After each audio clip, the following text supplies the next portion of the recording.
ಯಾವುದೇ ಮುಚ್ಚುಮರೆ ಇಲ್ಲ. ಯಾರನ್ನು ಮೆಚ್ಚಿಸುವ ಪ್ರಶ್ನೆ ಇಲ್ಲವೇ ಇಲ್ಲ.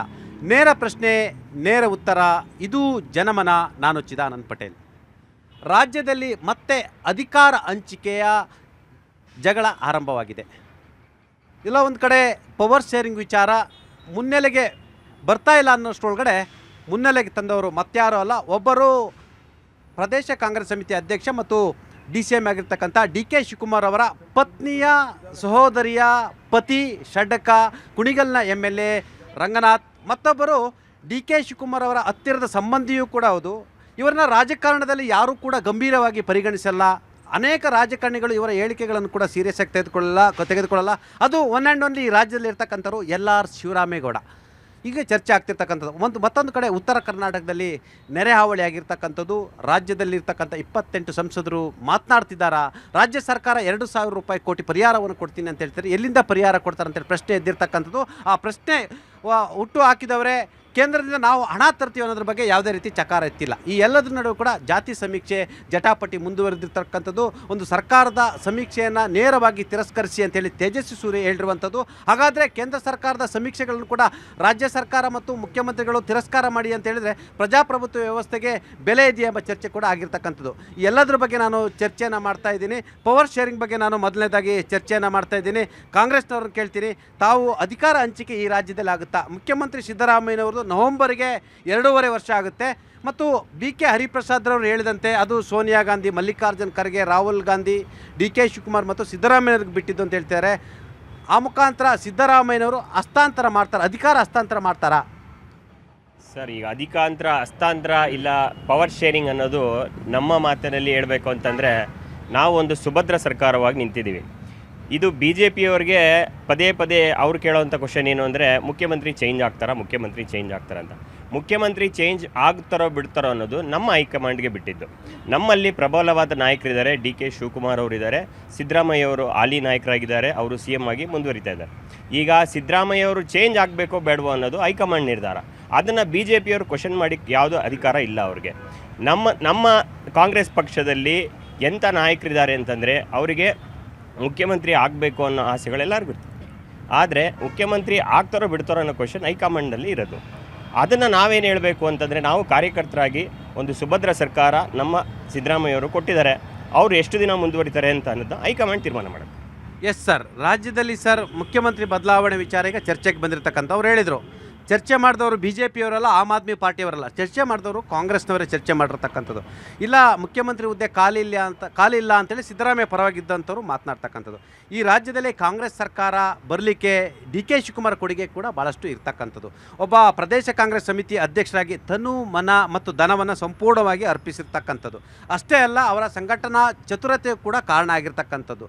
ಆ ಮುಖಾಂತರ ಸಿದ್ದರಾಮಯ್ಯನವರ ಮಾಸ್ ಲೀಡರ್ಶಿಪ್ಪು, ಇವರ ತನು ಮನ ಧನ ಎಲ್ಲವೂ ಸೇರಿ ಕಾಂಗ್ರೆಸ್ ಅಧಿಕಾರಕ್ಕೆ ಬಂದಿರತಕ್ಕಂಥದ್ದು.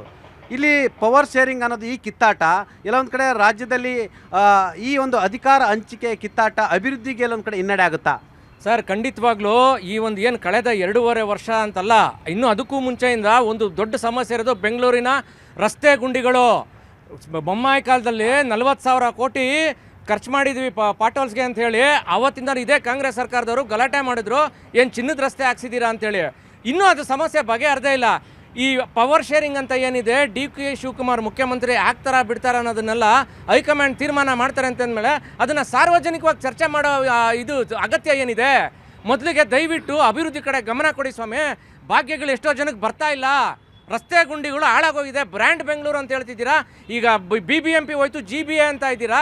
ಆದ್ರೂ ಇನ್ನೂ ಹಳೇ ಕಾಲದ ರಸ್ತೆಗಳನ್ನ ಇಟ್ಕೊಂಡು ನಾವು ಏನು ಯಾರು ಹೊಣೆ? ಎಲ್ಲರೂ ಹೊಣೆ ಅಲ್ವಾ? BJP, JDS, ಕಾಂಗ್ರೆಸ್ ಮೂರೂ ಪಕ್ಷಗಳು ಸಮಾನ ಹೊಣೆಗಾರರಲ್ವಾ ಸರ್? ಆಡಳಿತ ಯಂತ್ರ ಅಲ್ವಾ ಸರ್ ಮುಖ್ಯವಾಗಿ ಬೇಕಾಗಿರೋದು? DK ಶಿವಕುಮಾರ್ ಅವ್ರ ಹೇಳಿಕೆ ಕೇಳಿ ನೀವು.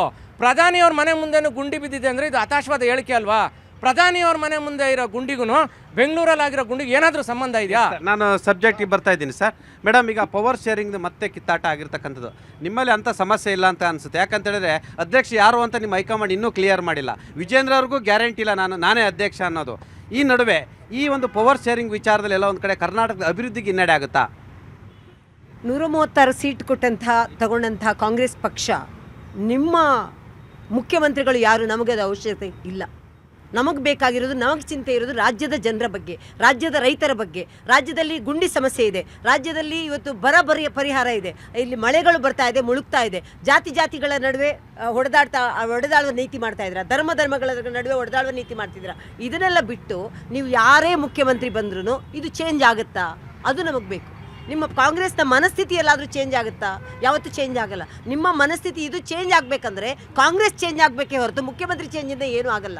ಮುಖ್ಯಮಂತ್ರಿ ಚೇಂಜ್ ಆಗಲಿ, ನಮಗೆ ಬೇಕಾಗಿಲ್ಲ. ನಿಮ್ಮ LM ಶಿವರಾಮೇಗೌಡರು ಹೇಳಿದ್ರು ಅಥವಾ ಅವ್ರ ಮಾತ್ರ ಸೀರಿಯಸ್ ತಗೋಬೇಡಿ. ನೋಡಿ, ನಾವು ಯಾಕಂದ್ರೆ ಅವರು ಕಾಂಗ್ರೆಸ್ ಅಲ್ಲಿದ್ರು, JDS ಅಲ್ಲಿದ್ರು, BJP ಅಲ್ಲಿದ್ರು. ಈಗ ಅವ್ರ ಹೆಂಡತಿ ನಾಗಮಂಗಲ ಕ್ಷೇತ್ರದಿಂದ ವಿಧಾನಸಭೆ ಚುನಾವಣೆ ನಿಂತಿರೋರ ಮಗ ಯಾರೋ ಚೇತನ್ ಅಂತೇಳಿ ಅವ್ರೀಗ BJP ಅಲ್ಲಿದ್ದಾರೆ. ಹಾಗಾಗಿ ಅವ್ರದ್ದೆಲ್ಲ ಸೀರಿಯಸ್ ತಗೋಬೇಡಿ. ಇಕ್ಬಾಲ್ ಹುಸೇನ್ ಅವರು ಏನಂತ ಹೇಳಿದ್ರು ಸ್ವಲ್ಪ ದಿನದ ಮೊದಲೇ, ಅವರಿಗೆ ನೀವು ಅವರೆಲ್ಲ ಯಾರು ನೋಡಿ, ನಿಮ್ಮದೇ ಪಕ್ಷ ಕಾಂಗ್ರೆಸ್ನ ಪಕ್ಷದವರೇ ಹೇಳ್ತಾರೆ ವಿನಃ BJP ಅವರು ಯಾರು ಮುಖ್ಯಮಂತ್ರಿ ಬದಲಾವಣೆ ಬಗ್ಗೆ ಮಾತಾಡಿಲ್ಲ.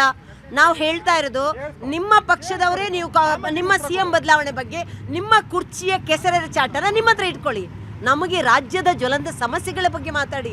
ಇಷ್ಟು ಸಮಸ್ಯೆಗಳಿದೆ, ಯಾವುದು ಇಷ್ಟು ಮಳೆ ಬರ್ತಾ ಇದೆ, ಎಷ್ಟು ಜನ ನೀವು ಬರ ಪರಿಹಾರ ಕಡೆ ಬರದ ಬಗ್ಗೆ ಎಷ್ಟು ಜನ ನೀವು ವಿಸಿಟ್ ಮಾಡಿದ್ರಿ? ಎಷ್ಟು ಅಧಿಕಾರಿಗಳು ಅಲ್ಲಿ ಹೋಗಿದ್ರು? ಎಷ್ಟು MLAಗಳು ಅಲ್ಲಿ ಹೋದ್ರು?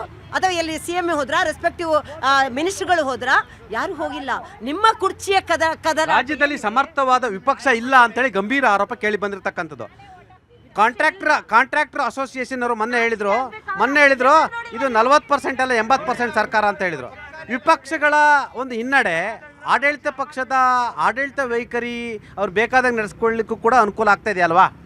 ಖಂಡಿತವಾಗ್ಲಿಲ್ಲ ಸರ್. ತಾವು ಮೊದಲನೇದಾಗಿ ಪವರ್ ಶೇರಿಂಗ್ ಬಗ್ಗೆ ಕೇಳಿದ್ರಿ. ಪವರ್ ಶೇರಿಂಗ್ ಬಗ್ಗೆ BJP ಅವರು ಯಾವತ್ತೂ ಮಾತಾಡಿಲ್ಲ. ಪವರ್ ಶೇರಿಂಗ್ ಬಗ್ಗೆ ಮಾತಾಡಿದಂಥದ್ದು ಯಾವಾಗಲೂ ಕಾಂಗ್ರೆಸ್ನವರೇನೆ. ಯಾಕೆಂದರೆ ಸರ್ ಅಲ್ಲಿರೋ ಅಂಥದ್ದು ಸರ್ ಪಾಪ DK ಶಿವಕುಮಾರ್ಗೆ ಕೇಳಿಸ್ಕೋಬೇಕಾಗತ್ತೆ.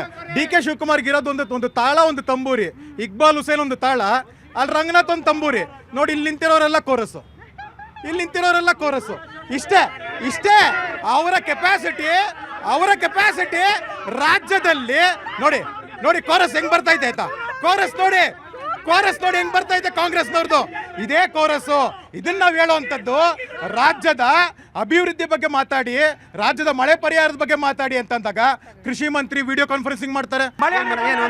ಮಾನ್ಯ ಸಿದ್ದರಾಮಯ್ಯನವರು ಇಷ್ಟು ಎಕ್ಸ್ಪೀರಿಯನ್ಸ್ ಇದ್ದಾರೆ. NDRF SDRF ದುಡ್ಡು ಕರ್ನಾಟಕಕ್ಕೆ ರಾಜ್ಯಕ್ಕೆ ಹೇಗೆ ಬರುತ್ತೆ ಅನ್ನೋದು ಅವ್ರಿಗೆ ಗೊತ್ತಿಲ್ವಾ? ಅಥವಾ ಇಲ್ಲೇ ಸಮೀಕ್ಷೆ ಮಾಡಿ ಇಲ್ಲೇ ಅದನ್ನು ಕೊಡಬೇಕು ಅಂತ ಗೊತ್ತಿಲ್ವಾ? ಪರಿಹಾರ ಯಾಕೆ ಈ ರಾಜ್ಯದಲ್ಲಿ DK ಶಿವಕುಮಾರ್ ಮುಖ್ಯಮಂತ್ರಿ ಆಗಬಾರ್ದಾ? ಸರ್, ಮುಖ್ಯಮಂತ್ರಿ ಯಾರು ಬೇಕಾದರೂ ಆಗ್ಬೋದು. ಯಡಿಯೂರಪ್ಪ ಏನು ಮಾಡಿದ್ರಲ್ಲ, 107 ಸೀಟಿಗೆ ಹೋಗಿ ಮುಖ್ಯಮಂತ್ರಿ ಚೇರ್ ಕುಂತ್ಕೊಂಡಿದ್ರು. ಇದು BJP ಸರ್ಕಾರ. ಅಂಥ ನೈತಿಕತೆ ನಮಗೆ ಬಂದಿಲ್ಲ. ನಮಗೆ 138 ಸೀಟು ಜನ ಆರೈಸಿ ಮಾಡಿರೋದು. ನಮ್ಮ ಹೈಕಮಾಂಡ್ ಡಿಸಿಷನ್ ಮಾಡೋದು.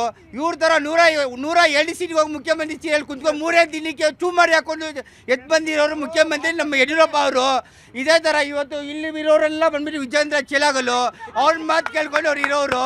ಇದು ನಮ್ಮದು ಕಾಂಗ್ರೆಸ್ಸು ಜನಪರವಾಗಿರೋ ಸರ್ಕಾರ.